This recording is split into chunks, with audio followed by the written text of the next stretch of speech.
इस समय हम लोग जीएस की एक बड़ी महत्वपूर्ण टॉपिक पढ़ रहे हैं, जीव विज्ञान। जीव विज्ञान से संबंधित क्वेश्चंस आप देखे होंगे कि इधर आने वाली परीक्षाओं में लगातार जो है इनके प्रश्नों की संख्या बढ़ती जा रही है। चाहे जो भी परीक्षा आगे आए, UP TET, super TET, UP PSC की कोई परीक्षा हो, यूपीएससी की परीक्षा हो, एसएससी की हो, ट्रिपल एससी की हो, किसी भी परीक्षा में, लेखपाल की परीक्षा जो आने वाली है, सभी परीक्षाओं के लिए ये चैप्टर बहुत महत्वपूर्ण है। इससे पहले हम लोगों ने बात किया था, इससे पूर्व एक चैप्टर कोशिका पर, सेल्स पर एक वीडियो आप लोगों को मिल चुका है और उम्मीद है कि आपको पसंद आया होगा। आज हम लोग चर्चा करेंगे डाइजेस्टिव सिस्टम की, पाचन तंत्र की। मनुष्य में जो पाचन तंत्र होता है, वो पाचन तंत्र में कौन कौन से अंग सम्मिलित होते हैं, कौन कौन सी क्रियाएं होती हैं, और भोजन जब हम ग्रहण करते हैं तो किस तरह से वो किन किन एंजाइमों से मिलता है और किस तरह से वो अपघटित होता है या छोटे छोटे अणुओं में टूटता है और हमारे शरीर के द्वारा अवशोषित होता है। और इस संपूर्ण प्रक्रिया को हम समझेंगे पाचन तंत्र के अंतर्गत। चलिए तो टॉपिक स्टार्ट करते हैं, पाचन तंत्र। अब पाचन तंत्र जो हम पढ़ने के लिए कहे हैं, तो पाचन तंत्र में सर्वप्रथम ये जानिए कि जब भी हम कोई तंत्र मीन्स होता है सिस्टम, तो सिस्टम बड़ा होता है, यानी इस सिस्टम में कई ऑर्गन्स काम कर रहे हैं और पाचन संबंधी संपूर्ण प्रक्रिया के बारे में हम जानकारी करेंगे। सर्वप्रथम हम एक लाइन में जानते हैं कि पाचन क्या है। देखिए, जो भी भोजन है, जो भोजन हम ग्रहण करते हैं, वो भोजन में जटिल यौगिक होते हैं, कुछ जटिल कार्बनिक यौगिक होते हैं और उन जटिल कार्बनिक यौगिकों को हमारा शरीर जो है एक्सेप्ट नहीं कर सकता या एब्जॉर्ब नहीं कर सकता। तो शरीर के कई अंग उसमें मिल करके क्या करते हैं कि उन जटिल कार्बनिक यौगिकों को सरल यौगिकों में तोड़ देते हैं, जो हमारे शरीर द्वारा फिर अवशोषित कर लिया जाता है। तो इस प्रकार से जटिल कार्बनिक यौगिकों को इस तरह से सरल अणुओं में तोड़ना कि जिससे शरीर जो है हमारा उन यौगिकों को अवशोषित कर पाए, इस योग्य बना देने की प्रक्रिया को ही हम क्या कहते हैं, पाचन कहते हैं। अब ये जो कार्य होता है कि जो जटिल यौगिक होते हैं उसको सरल यौगिक में तोड़ने संबंधी जो कार्य होता है, इसमें तमाम प्रकार की भौतिक और रासायनिक प्रक्रियाएं सम्मिलित होती हैं, जिनको हम जैव रासायनिक क्रियाएं भी कहते हैं। इन क्रियाओं में एक कैटलिस्ट के रूप में, उत्प्रेरक के रूप में, जो अभिक्रिया को तेज कर देता है, एंजाइम की बड़ी महत्वपूर्ण भूमिका होती है। तो एक शब्द से आप पहले ही परिचित हो लीजिए, एंजाइम। एंजाइम जो है एक बायो कैटलिस्ट है, बायो उत्प्रेरक है, जो अभिक्रिया को तेज कर देता है, तीव्र कर देता है। तो भोजन के पाचन में एंजाइम का विशेष योगदान है, इससे संबंधित क्वेश्चंस आते रहते हैं। अब पाचन तंत्र की बात हुई, तो पाचन तंत्र में क्या होगा, भोजन हम लोग निगलते हैं, फिर भोजन को पचाते हैं, फिर पचे हुए पदार्थों का, जो पच गए हैं, उनका हमारे शरीर द्वारा अवशोषण होता है और अवशोषण होने के बाद जो वेस्ट मटेरियल होता है वो बाहर उत्सर्जी पदार्थ के रूप में निकलता है। इस सारी प्रोसेस में, इस पूरी प्रक्रिया में जितने भी ऑर्गन्स लगते हैं, जो भी सिस्टम होता है, उसको हम सामूहिक रूप से पाचन तंत्र के नाम से जानते हैं। तो जब भी हम पाचन तंत्र अब हम पढ़ेंगे, तो पाचन तंत्र में देखिए दो पार्ट में इसको हम मेनली बांट देते हैं पाचन तंत्र। एक को हम कहते हैं आहार नाल,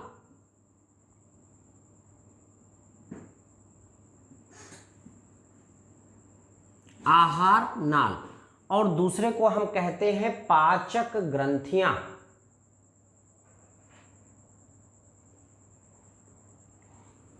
दूसरे पार्ट को हम कहेंगे पाचक ग्रंथियां। बायो को इंग्लिश में पढ़ना खैर आसान होता है, लेकिन तमाम लोगों को इंग्लिश में दिक्कत है, इसलिए जो है बाइलिंगुअल ही लेकर चल रहे हैं।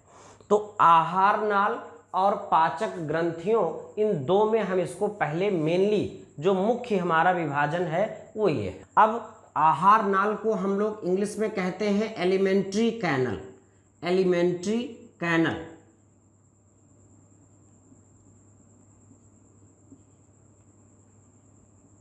एलिमेंट्री कैनाल बोलते हैं इसको।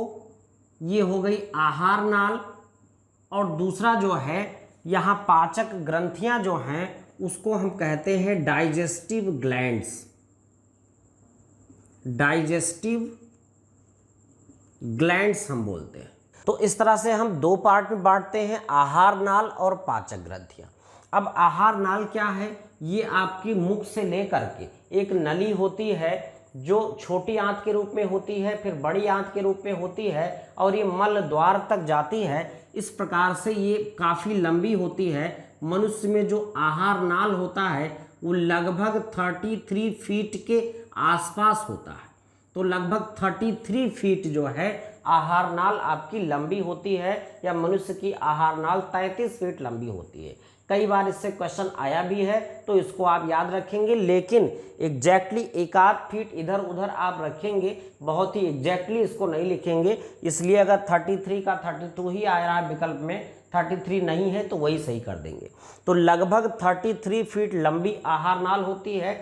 और पाचक ग्रंथियां जो कई हैं, जो ग्लैंड्स हैं, उन ग्लैंड्स के बारे में हम जानते हैं। इसमें 3 ग्रंथियां जो हैं वो हम मुख्यतया जो है पढ़ेंगे, जिसमें जो पहली ग्रंथि है उसको हम लार ग्रंथि कहते हैं, कहीं कहीं इसको लाला ग्रंथि के नाम से भी हम जानते हैं। तो लार ग्रंथि सलाइवरी ग्लैंड्स हैं ये। दूसरी जो है लीवर है आपका, यानी यकृत है, ये मनुष्य के शरीर की सबसे बड़ी ग्रंथि है लीवर। और इसके बाद तीसरी जो है वो अग्नाशय है, यानी पैनक्रियाज है।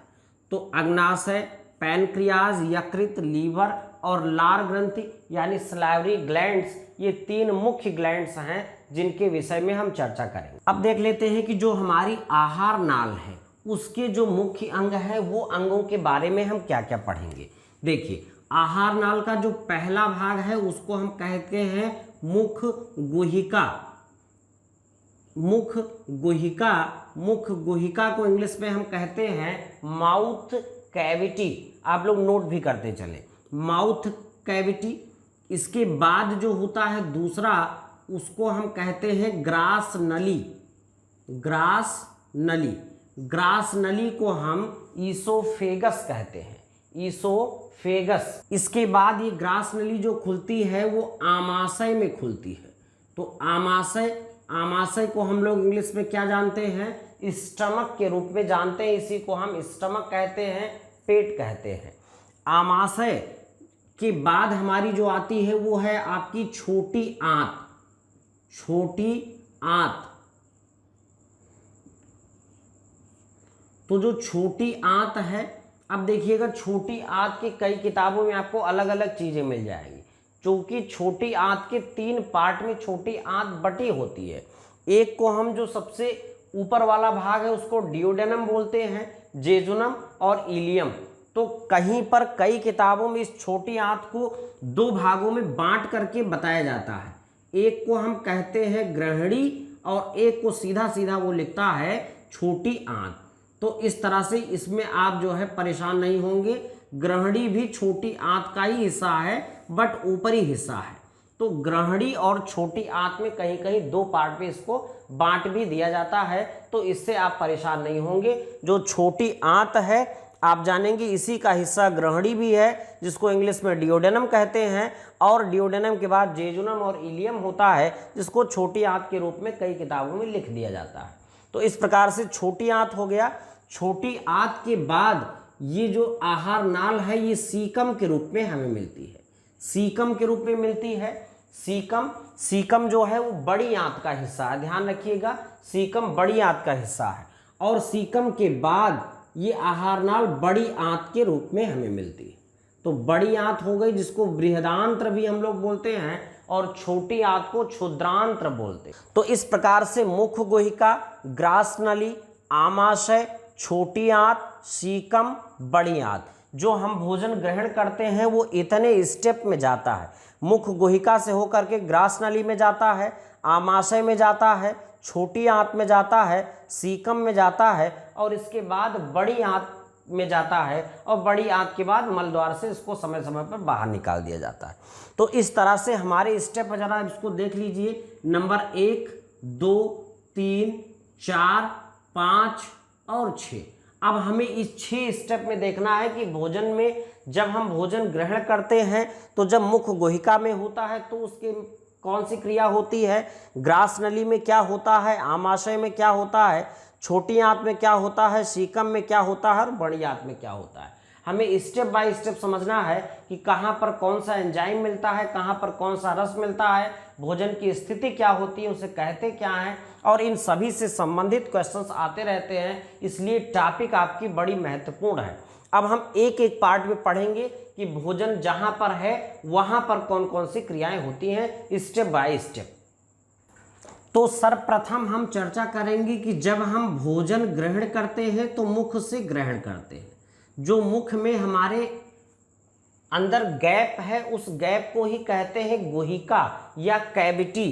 तो सर्वप्रथम जो भोजन पहुंचता है वो कहाँ पहुंचता है, मुख गुहिका में ही पहुंचता है। मुख गुहिका जिसको हम माउथ कैविटी के नाम से जानते हैं। अब मुख गुहिका में भोजन क्या होता है, इसके साथ कौन कौन सी घटनाएं होती हैं, कौन कौन सी क्रियाएं होती हैं, तो जानते हैं आप कि जब हम भोजन को यहाँ क्या करते हैं, तोड़ा जाता है, दांतों से हम पीसते हैं या इसको खूब चबाते हैं भोजन को। यहाँ पर मुख गुहिका में भोजन को चबाना हम कहते हैं। तो ये चबाना होता है। इसके पश्चात यहाँ पर क्या होता है कि कुछ ग्लैंड्स होती हैं जिसको हम लार ग्रंथियाँ कहते हैं। तो पहला यहाँ चबाने का तो स्टेप है ही है। तो इस भोजन में क्या मिल जाता है, लार ग्रंथियाँ जो होंगी। तो आप जान लीजिएगा कि मनुष्य के मुख में 3 जोड़ी लार ग्रंथियाँ पाई जाती हैं। कितनी जोड़ी, 3 जोड़ी। कई बार सवाल भी पूछा गया है कि मनुष्य के मुख में कितनी जोड़ी लार ग्रंथियाँ पाई जाती हैं, तो 3 जोड़ी लार ग्रंथियाँ पाई जाती हैं, यानी 6 लार ग्रंथियाँ पाई जाती हैं। और इनसे एक प्रकार का रस स्रावित होता है जिसको हम कहते हैं लार। अब जो भोजन हम चबाते हैं उसमें ये लार मिक्स होती है। जब ये लार मिक्स हो जाती है तो भोजन गीला हो जाता है। भोजन गीला हो जाता है क्योंकि लार में ज़्यादातर मात्रा में पानी ही होता है। अब लार की प्रकृति और समझते हैं। तो लार जो है वो हल्की सी अम्लीय होती है। यहाँ पर समझिएगा कि लार जो होगा वो हल्का अम्लीय होता है, एसिडिक होता है, यानी इसका पीएच मान 7 से कम होता है। आप जानते हैं कि जिसका पीएच मान 7 से कम होता है वो अम्ल होता है। तो लार जो है वो हल्का अम्लीय होता है। इसका तात्पर्य है कि इसका पीएच मान 7 से कम या 6 और 7 के बीच कई बुक्स में लिखा है कि इसका लार का पीएच मान होता है। अब लार अम्लीय हो गई। इस लार में और क्या पाया जाता है, इस लार में एक एंजाइम पाया जाता है जिसको हम कहते हैं टाइलिन।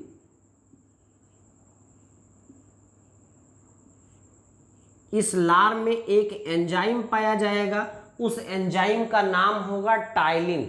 इस टाइलिन को हम एमाइलेज के नाम से भी जानते हैं, सलाइवरी एमाइलेज। तो इसको हम एमाइलेज भी लिख सकते हैं।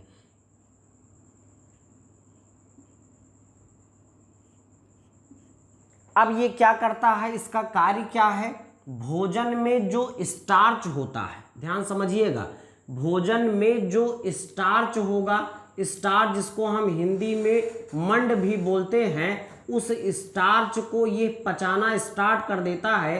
तो स्टार्च को पचा करके ये किस में कन्वर्ट कर देता है, शर्करा में कन्वर्ट करता है।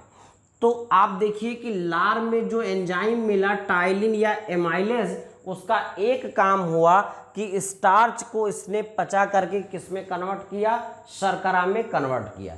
तो यहाँ पर एक क्वेश्चन आता है कि मनुष्य में पाचन स्टार्ट कहाँ से होता है। तो मनुष्य में जो पाचन है वो मुख से ही स्टार्ट हो जाता है। इसका तात्पर्य है कि मुख में जैसे ही हम भोजन चबाना स्टार्ट करते हैं, पाचन की क्रिया यहीं से स्टार्ट हो जाती है। तो एक क्वेश्चन आप कभी नहीं भूलिएगा कि पाचन स्टार्ट कहाँ से होता है, तो हमारे मुख से ही पाचन की क्रिया स्टार्ट हो जाती है, शुरुआत यहीं से हो जाती है। क्योंकि यहाँ पर लार में हमारे टाइलिन या एमाइलेज नामक एंजाइम होता है और वो एंजाइम स्टार्च या मंड को शर्करा में परिवर्तित करना स्टार्ट कर देता है। इसके अतिरिक्त यहाँ पर एक एंजाइम और भी पाया जाता है, उस एंजाइम का नाम है माल्टेज। कुछ मात्रा में माल्टेज नामक एंजाइम भी होता है और माल्टेज का काम आप जानते हैं कि माल्टेज जो एंजाइम होगा वो माल्टोज को किस में बदल देगा, शर्करा में बदल देगा। तो माल्टोज को शर्करा में बदलने का काम माल्टेज नामक एंजाइम यहाँ स्टार्ट कर देता है, जो कि लार में ही पाया जाता है। यहाँ शर्करा का मतलब आप समझ रहिएगा, शर्करा का जब भी मतलब आप समझिएगा तो ग्लूकोज से ही समझिएगा, क्योंकि बॉडी जो है वो शर्करा में इस ग्लूकोज को ही एब्जॉर्ब करता है। तो शर्करा का कॉमन सेंस लगाइएगा ग्लूकोज से ही।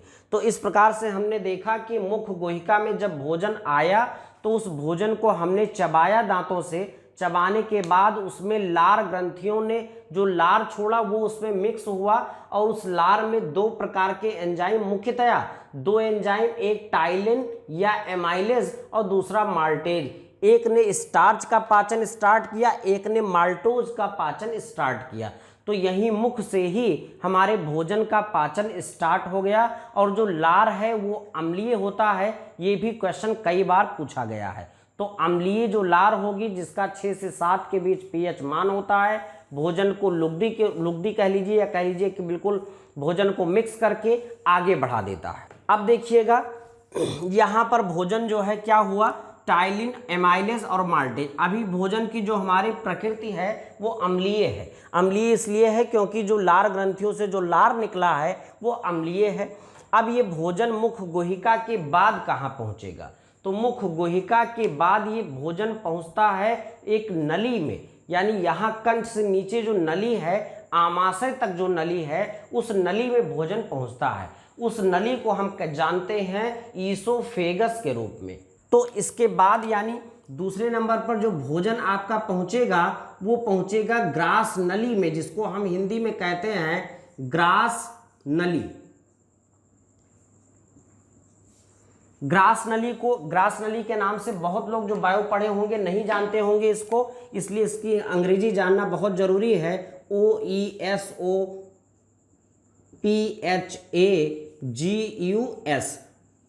ईसोफेगस। ओ साइलेंट होता है इसलिए हम इसको ईसोफेगस पढ़ते हैं।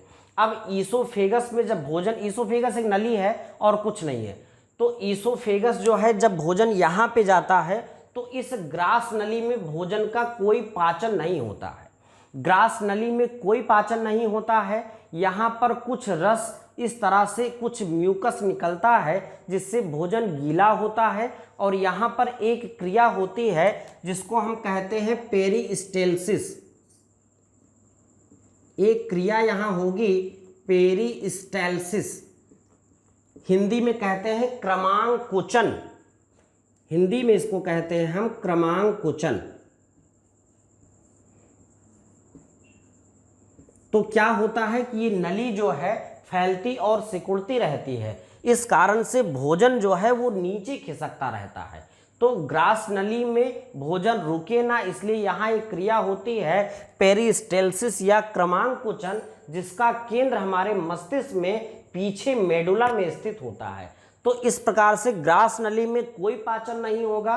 ग्रास नली में पेरिस्टेल्सिस के द्वारा, क्रमांकुचन के द्वारा भोजन जो है सीधे नीचे सरकाया जाता है। और भोजन कहाँ पहुँचेगा इसके बाद ये ग्रास नली जो हमारी है वो आप पहले ही से पहले मैं बता चुका था कि ये खुलेगी आमाशय में। तो अब हमारा भोजन कहाँ पहुँचेगा, आमाशय में। तो अब जो है भोजन हमारा कहाँ पहुँच जाएगा, थर्ड नंबर पर ये पहुँचेगा आमाशय में। अब जो आमाशय है, इस आमाशय को इंग्लिश में हम कहते हैं स्टमक। स्टमक से सभी लोग परिचित होंगे। यहाँ पर भोजन पहुँचेगा। अब यहाँ पर भोजन जब पहुँचेगा तो यहाँ पर कई क्रियाएं होंगी। देखिए, आमाशय में भोजन ज़्यादा देर तक रहता है, यानी कम से कम 3 से 4 घंटे यहाँ भोजन रहता है। 3 से 4 घंटे आमाशय में भोजन रहता है। अब यहाँ पर जो है भोजन में सबसे ज़्यादा समझिए एक कार्य होता है कि भोजन का मंथन बहुत होता है और आंशिक पाचन होता है। यानी यहाँ पूर्ण पाचन आमाशय में नहीं होता, मंथन होता है, भोजन को खूब मथा जाता है जिससे कि जो भी एंजाइम्स हो, जो भी रस हो ठीक से मिल जाए, और आंशिक पाचन होता है। अब इस आमाशय में और कौन कौन सी क्रियाएं होती हैं, तो यहाँ पर क्या होता है कि इस आमाशय में एक ग्रंथि पाई जाती है जिसको हम कहते हैं जठर ग्रंथि। अब जो जठर ग्रंथि होती है आमाशय में, उसको हम इंग्लिश में बोलते हैं गैस्ट्रिक ग्लैंड्स। गैस्ट्रिक ग्लैंड्स जो होंगी, ये गैस्ट्रिक ग्लैंड्स एक प्रकार का जूस निकालती हैं, एक प्रकार का रस निकालती हैं। उस रस को हम कहते हैं जठर रस। और आपने जरूर सुना होगा जठराग्नि। और इसी जठर रस में एक बहुत ही प्रबल अम्ल होता है, इसी के कारण जठराग्नि इसको कहा जाता है। देखिए, इस जठर रस में एक जो बहुत महत्वपूर्ण चीज होता है वो होता है HCl, हाइड्रोक्लोरिक अम्ल। ये हाइड्रोक्लोरिक अम्ल को जनरली हम लोग तेजाब भी कह देते हैं। ये हाइड्रोक्लोरिक अम्ल हमारे पेट के आमाशय में जठर ग्रंथियों द्वारा जठर रस में मिला होता है, निकलता है। अब ये निकलता क्यों है, इसका काम क्या होता है? इसके 2-3 काम होते हैं। आप अगर कॉपी पेन लेके बैठे तो नोट डाउन कर सकते हैं। एक तो HCl बहुत ही प्रबल अम्ल है, इस वजह से जितने भी जीवाणु भोजन में आ गए होंगे उन जीवाणुओं को ये मार देगा। तो पहला काम इसका जो होगा वो होगा जीवाणुओं को मारना।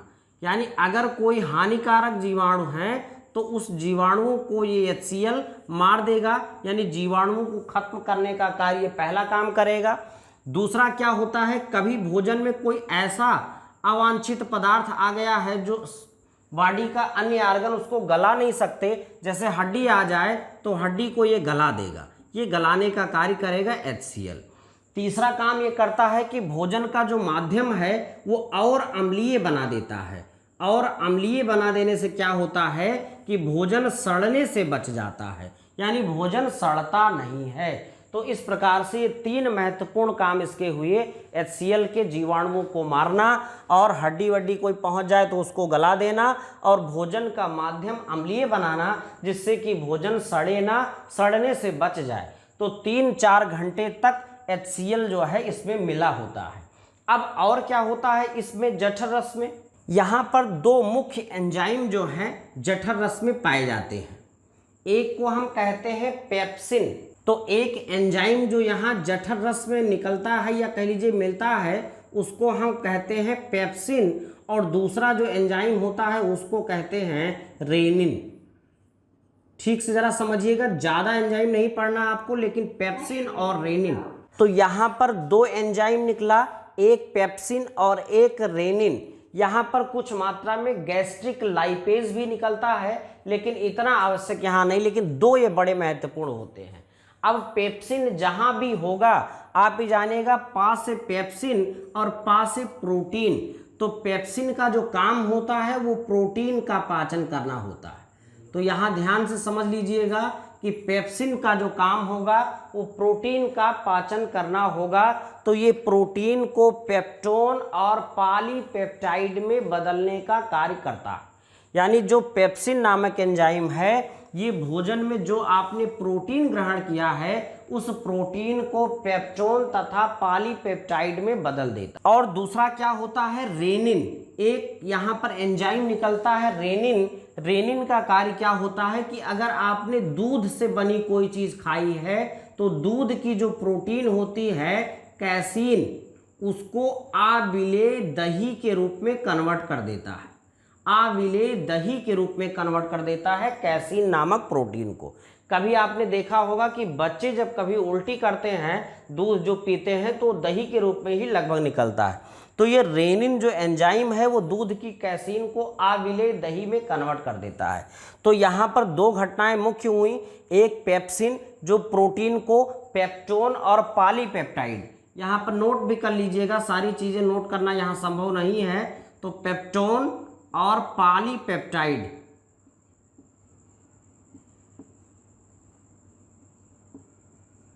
तो इस प्रकार से यहाँ पर क्या होगा कि प्रोटीन का पाचन हुआ कुछ और दूध की जो प्रोटीन है कैसीन उसका पाचन होता है। इसके अतिरिक्त यहाँ पर एक और एंजाइम निकलता है जिसको हम लाइपेज कहते हैं। और चूंकि गैस्ट्रिक ग्लैंड द्वारा निकला है इसलिए इसको गैस्ट्रिक लाइपेज भी बोल देते हैं। तो गैस्ट्रिक लाइपेज कहीं भी निकलेगा, लाइपेज का एक ही काम होता है वसा का पाचन करना, यानी फैट का पाचन करना।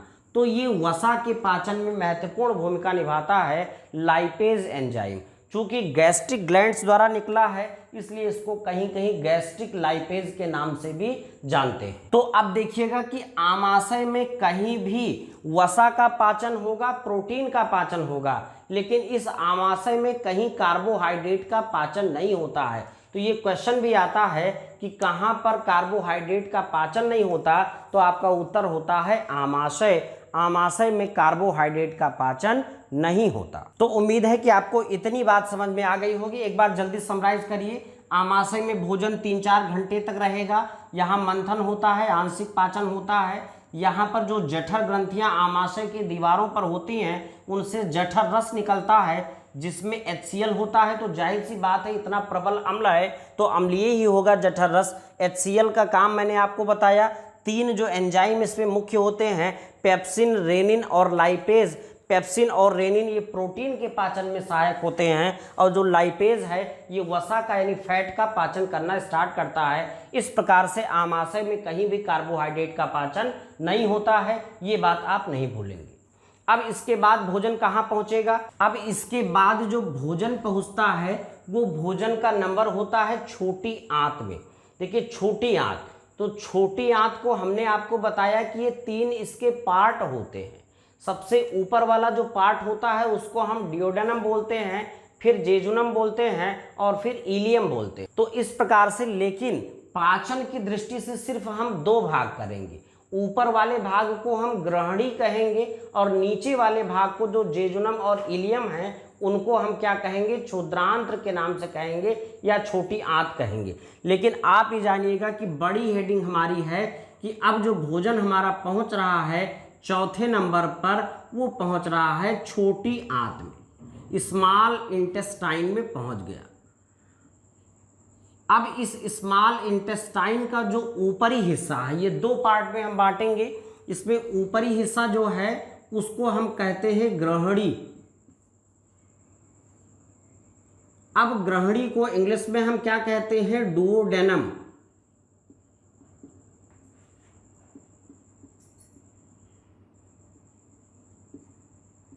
अब इस डियोडेनम में देखिए यहाँ पर जो है फिगर से आप देख लीजिएगा, इसको समझ लीजिएगा कि इस ग्रहणी में इसके लेफ्ट और राइट, देखिए ग्रहणी छोटी आंत का ऊपरी हिस्सा है, इसके राइट साइड में यहाँ पर अगर ग्रहणी है तो इस तरफ क्या होता है? एक ग्रंथि है, उसका नाम है यकृत, और इसके नीचे एक ग्रंथि होती है जिसको हम कहते हैं पैनक्रियाज। पैनक्रियाज जिसको हम अग्नाशय के नाम से जानते हैं।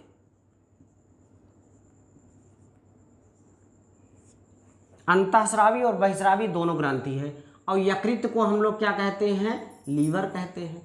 अब जरा देखिए कि यहाँ पर ग्रहणी में ये 2 प्रकार के जूस से मिलेगा। यकृत से एक प्रकार का जूस निकलेगा और पैनक्रियाज से एक प्रकार का जूस निकलेगा। तो जो पैनक्रियाज से जूस निकलेगा उसे पैनक्रियाटिक जूस बोलेंगे, और जो यकृत से जूस निकलेगा उसको हम बोलेंगे कौन सा जूस? Bile juice. तो पित्त रस जिसको हम कहते हैं। तो अब जरा देखिए इस ग्रहणी में क्या होगी? पहली घटना कि यहाँ से इस यकृत से एक रस निकलता है पित्त रस। पित्त रस को हम इंग्लिश में कहते हैं बाइल जूस।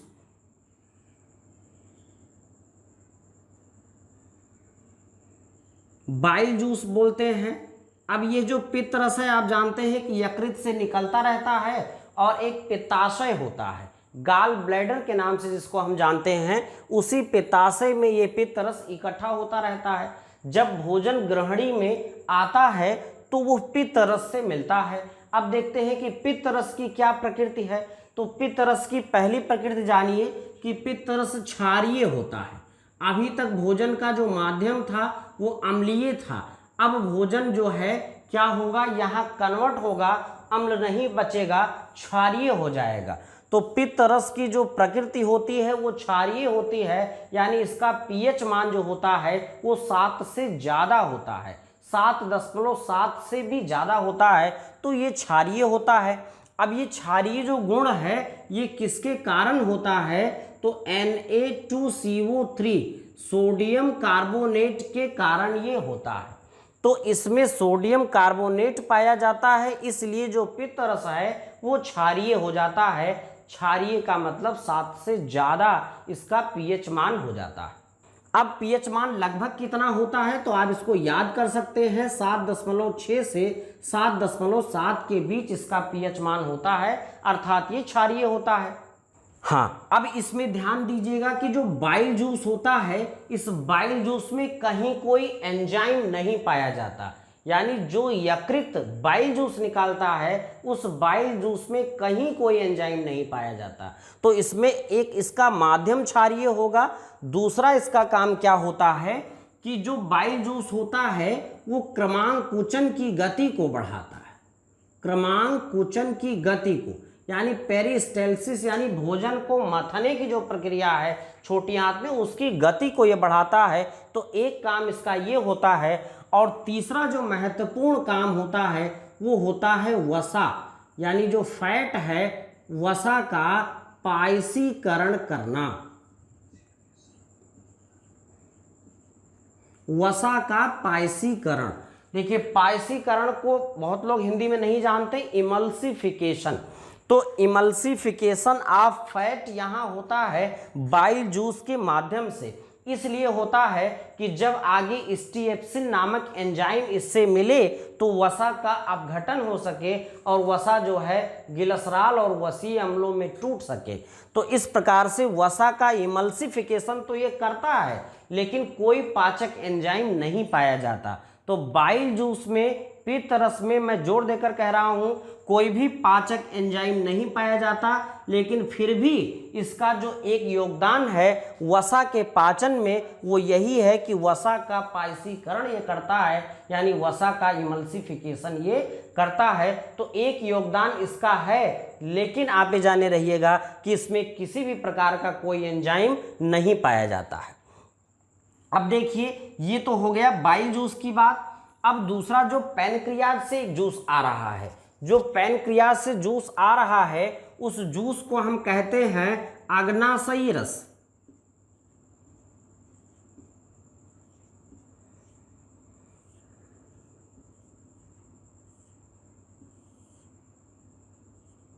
अब इस पैनक्रियाटिक जूस में जो दो मुख्य एंजाइम पाए जाते हैं, वो दो मुख्य एंजाइम आप याद रखिएगा। एक एंजाइम को हम बोलते हैं ट्रिप्सिन, जो पहला एंजाइम पाया जाएगा इसमें वो है ट्रिप्सिन।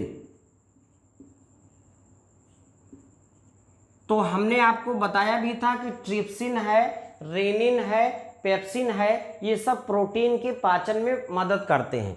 तो आपको पता है कि ऊपर जो पेप्सिन नामक एंजाइम निकला था, उस पेप्सिन नामक एंजाइम ने प्रोटीन को पेप्टोन और पॉलीपेप्टाइड में बदल दिया था।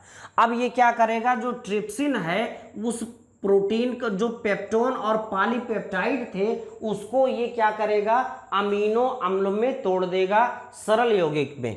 तो इस प्रकार से ट्रिप्सिन का काम होगा कि जो भी प्रोटीन तोड़ा गया था पेप्टोन और पॉलीपेप्टाइड में, उसको ये तोड़ देगा अमीनो अम्ल में।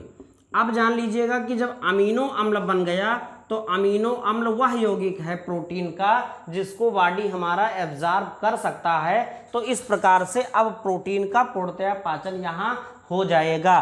तो प्रोटीन का कन्वर्ट किस में हो जाएगा, अमीनो अम्ल। इसके बाद एक एंजाइम यहाँ निकलता है, जैसा कि मैंने बताया था कि वसा का इमल्सिफिकेशन बाइल जूस कर देता है, और यहीं पर पैनक्रियाटिक जूस क्या करता है, एक एंजाइम निकाल देता है। उस एंजाइम का नाम है स्टीएप्सिन, और इस स्टीएप्सिन एंजाइम जो है वो वसा का जो इमल्सीकृत है यानी पायसीकृत वसा को ये तोड़ देता है, किसमें, वसीय अम्ल यानी कि फैटी एसिड्स में, वसीय अम्ल में तोड़ देगा और गिलसराल में तोड़ देगा।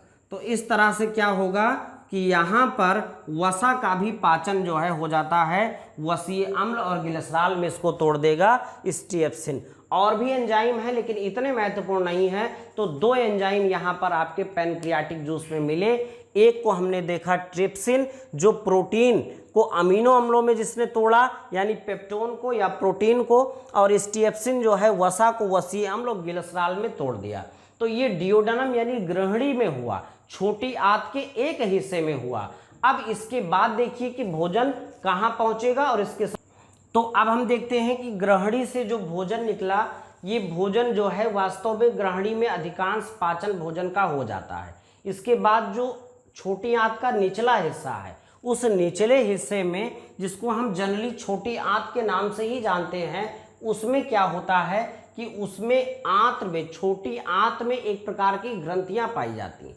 तो छोटी आंत में जो ग्रंथियां पाई जाती हैं, जिनको हम ब्रूनर ग्रंथियां भी कहते हैं, उन ग्रंथियों से एक प्रकार का जूस निकलता है। यानी अभी क्या होगा, अभी एक प्रकार का जूस इसमें और मिलेगा, जिसको हम आंतरीय जूस कहते हैं। आंतरीय जूस, ये जरा नोट कर लीजिएगा आप कि आंतरीय जूस यानी इंटेस्टिनल जूस ये होता है। और ये जो छोटी आंत है उसमें एक ग्रंथियां होती हैं, ब्रूनर ग्रंथियां और लीवर कोन की ग्रंथियां। तो इन दोनों से आंतरीय जूस निकलता है, इंटेस्टिनल जूस निकलता है। और ये इंटेस्टिनल जूस जो है मनुष्य के आंत से लगभग 6 से 7 लीटर तक निकलता है दिन में। लगभग 6 से 7 लीटर तक यहाँ पर जो ये जूस निकल जाता है। तो ये जो आंतरीय जूस है ये भोजन में मिलता है। अब इस आंतरीय रस में आप देखें ऊपर कि प्रोटीन का और वसा का पाचन हुआ है, अभी कार्बोहाइड्रेट का पाचन पूरा बचा हुआ है। तो इसमें जो है ऐसा नहीं कि प्रोटीन का पाचन नहीं होता, इसमें कई प्रकार के एंजाइम मिलते हैं, जिसमें एक महत्वपूर्ण एंजाइम है इरेप्सिन। एक महत्वपूर्ण एंजाइम हो गया इरेप्सिन। इरेप्सिन क्या करता है, प्रोटीन का जो पॉलीपेप्टाइड अगर कहीं बच गया है तो उसको अमीनो अम्ल में तोड़ देता है। तो इस प्रकार से अगर कहीं पॉलीपेप्टाइड बच गया है प्रोटीन का, तो उसको अमीनो अम्ल में तोड़ने का कार्य कौन करेगा, इरेप्सिन नामक एंजाइम यहां कर देगा। इसके बाद एक एंजाइम यहां आता है माल्टेज। माल्टेज देखिए, एज जहां लगा है वो एंजाइम है और ओज जहां लगा है वो शर्करा है। तो माल्टेज एंजाइम किसको कन्वर्ट करेगा, माल्टोज को ग्लूकोज में कन्वर्ट करता है। इसके अतिरिक्त एक एंजाइम यहां और निकलता है सुक्रेज। तो जो सुक्रेज एंजाइम होता है वो सुक्रोज को शर्करा में बदलता है, यानी ग्लूकोज में बदलता है। और इसके बाद यहाँ एक एंजाइम और निकलता है जो दुग्ध शर्करा को कन्वर्ट करता है, लैक्टेज। तो लैक्टेज जो है वो लैक्टोज को बदलता है, ग्लूकोज में बदलता है। तो ये दुग्ध की शर्करा होती है लैक्टेज, उसको बदलता है। और इसके बाद एक एंजाइम यहाँ और निकलता है जिसको हम कहते हैं लाइपेज। तो लाइपेज एंजाइम से आप परिचित हो गए होंगे। लाइपेज एंजाइम का काम ही होता है वसा का अपघटन करना। तो जो कुछ वसा बच गई होगी उसको जो है क्या करता है, ये उसको अपघटित कर देता है या उसका पाचन करता है। तो यहाँ पर कई प्रकार के एंजाइम होते हैं इस इंटेस्टिनल जूस में, erepsin, maltase, sucrase, lactase, lipase, और भी एंजाइम आपको बुक में मिल सकते हैं। तो महत्वपूर्ण जो थे वो मैंने आपको बता दिए। अब देखिए इस प्रकार से हुआ क्या कि छोटी आंत में ही भोजन का लगभग संपूर्ण पाचन हो गया। यानी कार्बोहाइड्रेट भी सरल शर्करा में बदल गया, प्रोटीन भी अमीनो अम्ल में बदल गया, और जो वसा था वसीय अम्ल और गिलसराल में तोड़ दिया गया। इस प्रकार से छोटी आंत में ही सबसे ज़्यादा पाचन होता है। तो क्वेश्चन आता है कि मनुष्य के शरीर में सर्वाधिक पाचन कहाँ होता है, तो उत्तर होता है छोटी आंत में। जो भोजन का जान लीजिए कि कंप्लीट पाचन जो है वो कहाँ होता है, छोटी आंत में लगभग संपन्न हो जाता है। यहाँ कुछ पाचन में अब बचता नहीं है, यानी कार्बोहाइड्रेट भी पच गया, प्रोटीन भी पच गया और फैट भी पच गया, वसा भी पच गया। अब यहाँ पर एक महत्वपूर्ण चीज़ें जो उस अभी छूट गया, जरा सा दिमाग से उतर गई बात, कि जो अग्नाशयी रस है, जो अग्नाशयी रस है, पैनक्रियाटिक जो जूस है, उस पैनक्रियाटिक जूस को पूर्ण पाचक रस कहा जाता है। इसको आप जरा नोट कर लेंगे कि जो पैनक्रियाटिक जूस है, जो अग्नाशयी रस है, उसको पूर्ण पाचक रस कहा जाता है, क्योंकि उसमें वो सभी प्रकार के एंजाइम होते हैं जो फैट को भी, प्रोटीन को भी और कार्बोहाइड्रेट का भी पाचन कर सकते हैं। तो अग्नाशयी रस को पूर्ण पाचक रस की संज्ञा दी जाती है, ये आप नोट कर लेंगे। अब देखिएगा जो छोटी आंत हमारी है, छोटी आंत में क्या हुआ कि लगभग संपूर्ण पाचन हो गया, तो अवशोषण की क्रिया भी यही एब्जॉर्प्शन की भी शुरू हो जाती है। छोटी आंत में होता क्या है कि अंगुली के समान तमाम रसांकुर होते हैं, असंख्य रसांकुर होते हैं छोटी आंत में, जो अंगुली नुमा संरचनाएं होती हैं उभरी हुई होती हैं, जिनको हम रसांकुर बोलते हैं। देखिए इसको आप याद रखिएगा, रसांकुर बोलते हैं और इंग्लिश में इनको विलाई बोलते हैं, VILLI। ये विलाई इसलिए होते हैं, असंख्य होते हैं, बहुत सारी संख्या इनकी होती है, इसलिए होते हैं कि छोटी आंत का क्षेत्रफल बढ़ सके। तो क्षेत्रफल बढ़ जाए, इस वजह से क्या होता है कि जब पाचन हो गया भोजन का, तो इसमें जो भी कुछ जरूरी चीजें हैं वो यहीं पर अवशोषित हो जाती हैं। यानी छोटी आंत में इन बिलाई के माध्यम से, रसांकुर के माध्यम से जो प्रोटीन का पाचन हुआ है, जो वसा का पाचन हुआ है और जो कार्बोहाइड्रेट का पाचन हुआ है, उसका एब्जॉर्प्शन यहाँ हो जाता है, अवशोषण हो जाता है। अब अवशोषण होने के बाद देखिए क्या स्थिति। तो अब आपका छोटी आंत से भोजन निकलेगा, छोटी आंत से भोजन निकलने के बाद बड़ी आंत में पहुंचेगा, तो बड़ी आंत का ही एक छोटा सा हिस्सा है जिसको हम सीकम के नाम से जानते हैं। ये सीकम के बारे में आप जान लीजिएगा कि ये सीकम जो हिस्सा है वो बड़ी आंत का ही हिस्सा है। सीकम छोटी आंत और बड़ी आंत के मिलने का जो एक बीच में एक पाइप टाइप का होता है, एक नली टाइप की होती है, उसे हम सीकम कहते हैं। सीकम, मनुष्य का जो सीकम है वो डेवलप्ड नहीं होता है, ज़्यादा डेवलप नहीं होता है, विकसित नहीं होता है। इस सीकम का जो काम होता है वो होता है सेलुलोज का पाचन करना, सेलुलोज का पाचन करना। तो सेलुलोज का पाचन करना, इसीलिए मनुष्य जो है वो सेलुलोज का पाचन नहीं कर पाता।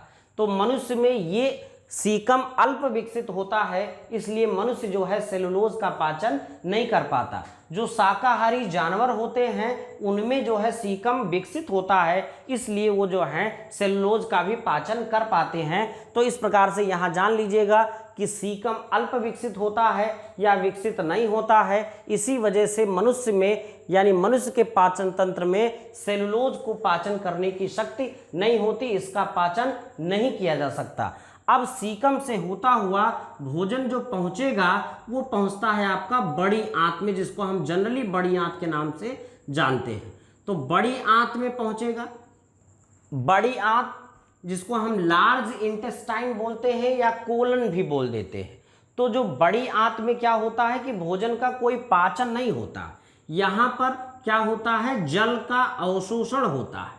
तो जल का जो कुछ भोजन में जल बचा होगा या कुछ खनिज लवण होते हैं उनका अवशोषण हो जाता है, और उनका अवशोषण होने के बाद भोजन घूम करके जो वेस्ट होता है वो पहुंच जाता है रेक्टम में। रेक्टम आप जानते हैं, तो रेक्टम में पहुंच जाएगा। अब रेक्टम के बाद मल द्वार से इसको हम लोग बाहर निकाल देते हैं समय समय पर। तो इस तरह से ये वेस्ट मटेरियल है जो निकल जाएगा। तो इस प्रकार से पाचन की संपूर्ण क्रिया यहाँ कंप्लीट हो जाती है। बड़ी आंत में कोई विशेष क्रिया नहीं होती, जल का अवशोषण और कुछ खनिज लवणों का अवशोषण यही होता है। कॉन्स्टिपेशन, यहाँ मैं आपको थोड़ी सी समस्या बता दूं कि बड़ी आंत में जो भोजन होता है उसके खिसकने की दर कभी कभी कम हो जाती है। तो जब बड़ी आंत में ज़्यादा देर तक भोजन रहता है तो उससे जल ज़्यादा अवशोषित हो जाता है। तो इस प्रकार से जो वेस्टेज होता है उसमें पानी की मात्रा कम हो जाती है और वो हार्ड हो जाता है, और इसी समस्या फिर मल त्याग करने में परेशानी होती है, और इसी को हम कॉन्स्टिपेशन कहते हैं। और लगातार कॉन्स्टिपेशन होने से पाइल्स नामक बीमारी हो जाती है, पाइल्स से लोग ग्रसित हो जाते हैं। तो इस प्रकार से ये हुआ। अब यहाँ पर एक चीज़ और जान लीजिएगा, यहीं पर जो बड़ी आंत और सीकम जहाँ मिलता है वहीं पर एक अंग होता है जिसको हम अपेंडिक्स बोलते हैं। तो अपेंडिक्स जो है ये एक अवशेषी अंग है, अवशेषी अंग है जो कि लटकता रहता है, छोटा सा अंग होता है। कभी कभी क्या होता है कि उसमें कोई भोजन का कण चला गया या उसके ऊपर रोई निकल आई या उसमें सड़न पैदा हो गई तो असहनीय दर्द होता है, और उस रोग को हम कहते हैं एपेंडिसाइटिस। तो एपेंडिसाइटिस जब होता है तो डॉक्टर उसी अवशेषी अंग को काट करके निकाल देते हैं और बहुत तीव्र दर्द होता है। तो अपेंडिक्स को भी जानिएगा, ये जो है इसी बड़ी आंत से लटका हुआ एक छोटा सा हिस्सा होता है, आप फिगर में देख सकते हैं। तो इस प्रकार से आपने पूर्ण पाचन के बारे में देखा कि पाचन हमारे शरीर में कैसे होता है, लगभग डिटेल में आपको वीडियो मिल गया है। अब इसमें एक चीज़ कभी कभी पूछ लिया जाता है कि एंजाइम क्या है, तो एंजाइम एक प्रकार के प्रोटीन ही होते हैं। आप इसको याद रखिएगा कि एंजाइम जो हैं एक प्रकार के प्रोटीन ही हैं। इसके अतिरिक्त जो है एक जो है एंजाइम, तो एक बार पूछा गया है जाइमेज एंजाइम। तो जाइमेज एंजाइम का काम होता है, आप नोट डाउन कर सकते हैं, जो एंजाइम होता है जाइमेज, इसी जाइमेज एंजाइम की मदद से ग्लूकोज को एथिल अल्कोहल में बदला जाता है, यानी शराब जिसको हम कहते हैं, तो ग्लूकोज को एथिल अल्कोहल में कन्वर्ट किया जाता है जाइमेज एंजाइम की उपस्थिति में ही। तो ये आपके लिए कुछ एक दो सवाल थे महत्वपूर्ण, ये आप नोट कर लीजिए। अब इसके बाद देखिएगा कि अभी लीवर जो है हमारा डिटेल में पढ़ने वाला विषय है। लीवर के और भी बहुत सारे कार्य होते हैं लीवर में। अभी हमें जैसे पीलिया के बारे में भी समझना है कि बिलिरुबिन और बिलिवर्डिन क्या होता है, यूरिया का संश्लेषण क्या होता है, ग्लूकोज का ग्लाइकोजन के रूप में संश्लेषण कहाँ होता है। तो ये सारी चीज़ें हम अगले वीडियो में पढ़ेंगे। तो यहाँ पर आपको वीडियो कैसा लगा ये आप कमेंट करके बताइएगा, और अगर अच्छा लगा है तो लाइक, सब्सक्राइब और शेयर करना ना भूलें। Thank you so much.